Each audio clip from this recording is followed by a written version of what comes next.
Hello and welcome to this videocast for subscribers to davidicke.com.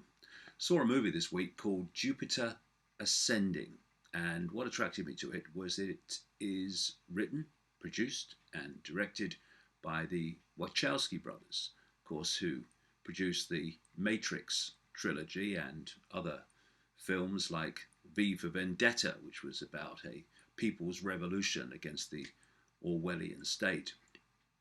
And where the information comes from and what their sources are, well, only they really know, I guess. But there's no doubt that the Wachowskis know a great deal about what's really happening in the world, and it is portrayed in these movies as fiction.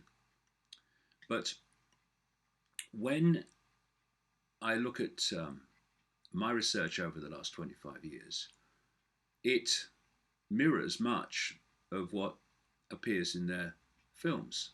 For instance, I talk and write at enormous length and detail about the illusory nature of reality, how this so-called physical world is not physical at all in terms of solidity.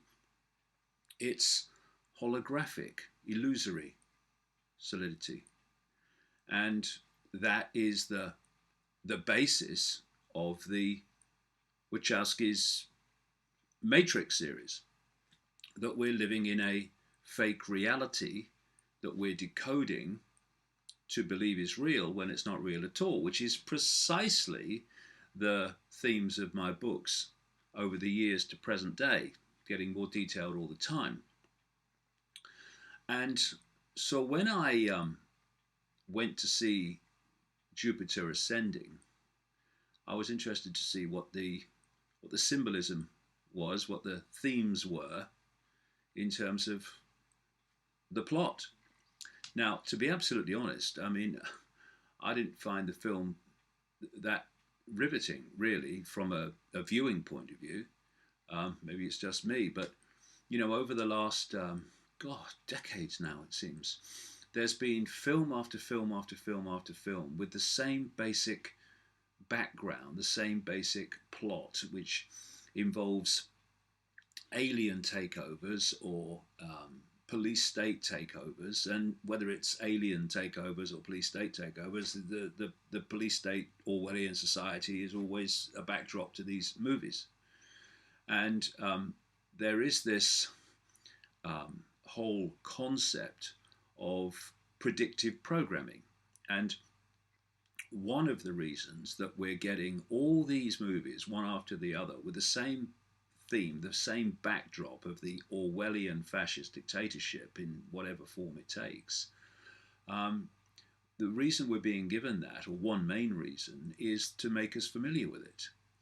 Because when you realize that that very society is not only what is desired to be imposed upon humanity, but is actually being built all around us, not even by the day now, by the minute, then you realize that there's more to at least most of these movies than just a bit of entertainment. And what predictive programming does, it makes you familiar with something. Now, overwhelmingly, that will be subconscious. But when a society is coming in that is, to use that word again, alien to what has gone before, and someone of my age, coming up to 63, I well remember what society was like before all this stuff started happening, then there is a resistance through unfamiliarity of this society that's being not even slowly now imposed upon us. What's going on? What's going on? But the more you can get people familiar with it, even in a subconscious way, that they somehow, it's not as alien to them as it would be without that, the more likely you are to reduce, to the greatest extent you can, resistance to it.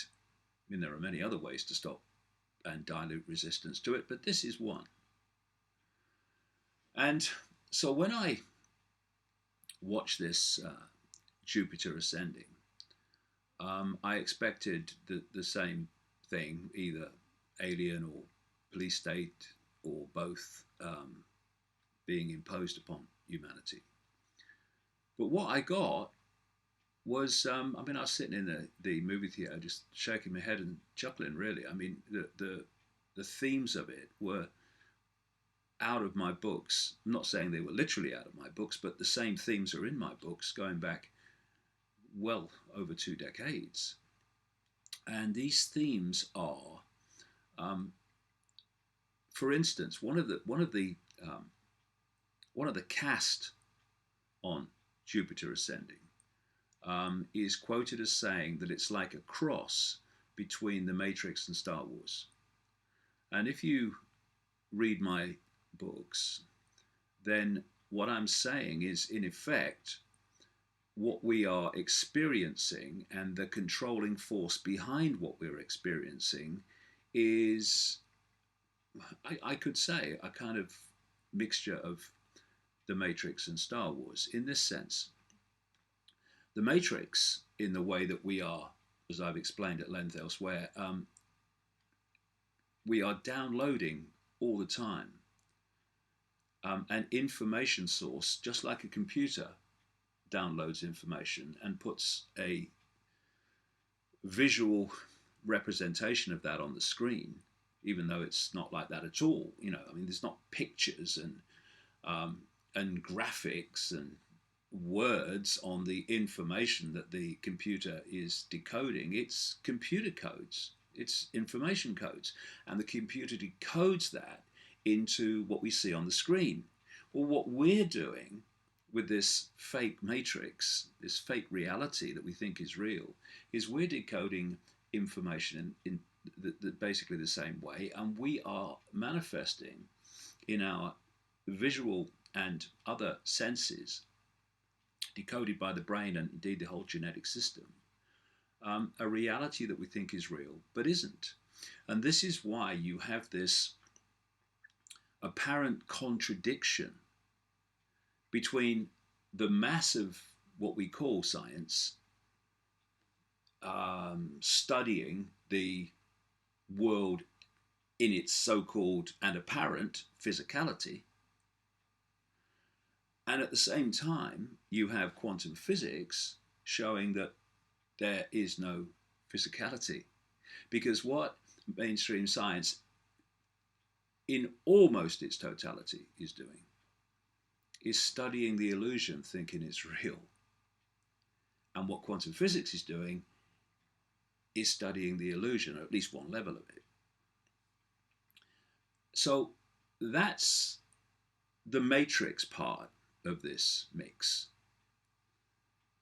The Star Wars part of this mix is that there is a non-human force that's behind the creation of this fake reality, that is manipulating our perception of everything, including self and reality and life, so that we unknowingly are slaves and servants to that force.